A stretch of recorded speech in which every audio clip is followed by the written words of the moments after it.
il parle du souffle de la vie. D'accord? Rabbi Nachman de Breslev nous apprend une étude qui est énormément importante. C'est quoi cette étude-là?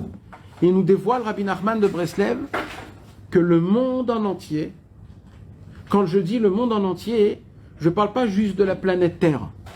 Je parle de tout ce qui existe dans l'existence. C'est-à-dire, même le vide, il a été existé. C'est-à-dire, tout. Je parle du cosmos, des étoiles et des planètes qui sont à des milliards d'années loin du monde. Tout ce que Akadosh Baruch Hu a créé dans le monde, il y a quelque chose qui donne de la vie à tout ça. Tout ça, c'est entretenu par quelque chose, par un souffle de vie. Chaque seconde, mes amis, il descend directement de Dieu un souffle de vie qui donne la vitalité partout.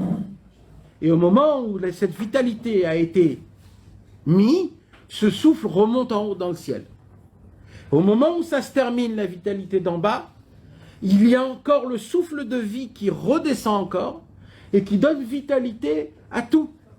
Aux arbres, aux insectes, au bois, à la construction, au soleil, à la lune, à l'eau, à la mer, aux enfants, à nous, à notre cerveau, à nos intestins, à notre cœur, que le cœur il puisse battre, à nos émotions, au fonctionnement de notre cerveau, à tout ce qui se passe dans le monde, toute vitalité qu'il y a, depuis un papillon qui fait avec ses ailes, depuis une toute petite mouche, ou alors un insecte le plus petit, un moustique tout petit, avec tout l'ensemble de vie qu'il a autour de lui, jusqu'aux bactéries, jusqu'aux virus, jusqu'aux atomes, de tout ce qu'il y a de création, il y a un récipient partout où ce récipient, il prend du souffle de vie, Ruach Chaim.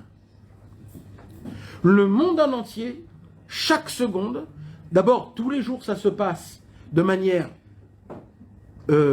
grande, mais en vérité chaque seconde, il y a comme un jet d'eau, on va dire, comme un tuyau, où c'est le souffle de Dieu, Vaïpach Be'apav Nishmat Chaim. D'une manière où le souffle de Dieu, en fait ça s'appelle le souffle de la vie, il donne de la vie à la chose. Au moment où il manque du souffle de la vie, il manque du souffle de la vie dans quelque chose, cette chose-là, elle disparaît directement. Tant que cette chose-là, elle existe dans le monde, c'est qu'elle a en elle du souffle de vie qui est vivant, mamash, vivant, bémet, mamash. Au moment où ça manque de souffle de vie, la chose, elle commence à être mitkale, comme on dit, elle commence à se détériorer jusqu'à qu'elle arrive à un niveau où c'est terminé.